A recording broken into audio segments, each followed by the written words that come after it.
কেন্দ্র দখল করা যারা অতীতে করেছে, যারা করতে চায়, যারা করতে সহায়তা করে, তারা দেবিদ্বারের বিভিন্ন পথে প্রান্তরে আবার ষড়যন্ত্রের জাল বিস্তার করা শুরু করেছে।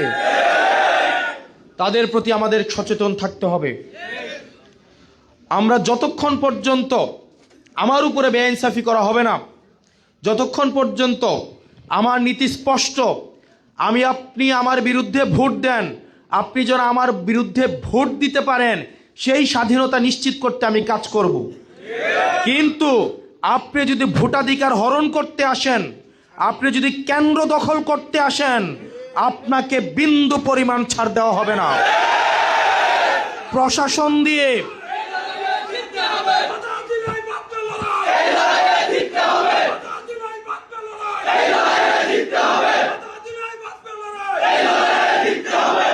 প্রশাসন দিয়ে, পুলিশ দিয়ে, অর্থ দিয়ে, ক্যাডার দিয়ে নির্বাচন ম্যানিপুলেট করার চেষ্টা আপনারা যারা করছেন, আপনারা যারা ভাবছেন নির্বাচন হচ্ছেন আপনার ঋণ খেলাপির ঋণ পরিশোধ করার একটা উপলক্ষ, আপনারা যারা ভাবছেন যে নির্বাচনের পরে আপনাদের যে ব্যাংকে যে ঋণগুলো রয়েছে দেবিদ্বারের এই উন্নয়নের টাকা মেরে দিয়ে সেই ঋণ আপনারা পরিশোধ করবেন, নির্বাচনের আগে আপনাদেরকে হুঁশিয়ার করে দিচ্ছি, এই জনগণকে নিয়ে এই ভোটচোরদের বিরুদ্ধে আমাদের অবস্থান থাকবে। প্রিয় দেবিদ্বারবাসী, আমরা ইনসাফপূর্ণ একটা সমাজ প্রতিষ্ঠা করব।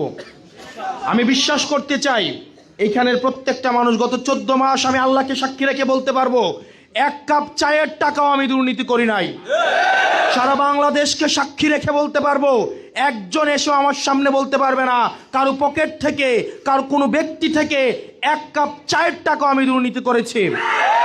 এখানে যতগুলো মানুষ আসে আমি বিশ্বাস করি তারা বৈষয়িক স্বার্থের ঊর্ধ্বে। আমাদের সবার একটাই লক্ষ্য, আমরা একটা সুখী সমৃদ্ধ এবং ইনসাফপূর্ণ দেবিদ্বার করব। আমরা দেবিদ্বারকে আর কোনো চাঁদাবাজের হাতে তুলে দিব না, কোনো টেন্ডারবাজের হাতে তুলে দিব না। যারা দেবিদ্বারকে একটা মানি মেশিন মনে করে তাদের হাতে আমরা দেবিদ্বার আর উঠাই দিব না।